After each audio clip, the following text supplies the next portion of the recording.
What is sport policy? Hard question. I guess it's something that people are always asking. It's something I'm always asked. And it's a difficult one for the layperson. But what we're trying to do really at the university, both with our students and also with our wider staff, is really get to grips with what is it that government's involved with.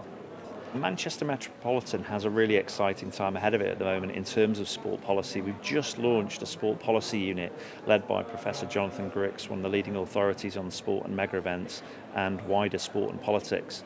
And within that, we've got a group of around 10 staff, and in addition to that, about 16 PhD students that are starting to look at some of the issues we've talked about today and whether there are pertinent links between governments, individuals, the state and wider civil society that really are driving the decisions that governments are making and that are also trying to explore what the impacts and legacies of those are. It's a really interesting question to think how governments use sport and mega events of that nature to their advantage. In the case of the Commonwealth Games in 2018 that we've seen in Australia recently in the Gold Coast, there's some quite interesting use that I've looked at there, which I've yet to research, but certainly interests me, which is where they've tried to look at I guess kind of rebuilding links with Aboriginal communities. So they're using it for quite contentious political reasons. I think we can look at hosting a mega event and how it may reflect some of the potential weaknesses of a government.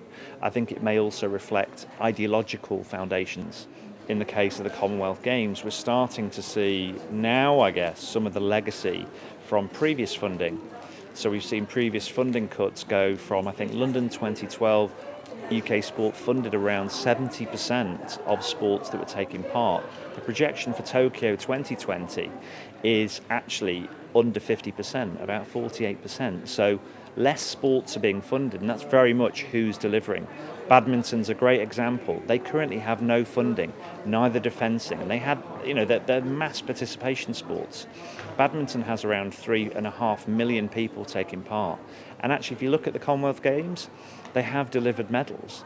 So there's a tension there that I think is really interesting to explore, and have government made the right decision based on the idea of performance managing a sport.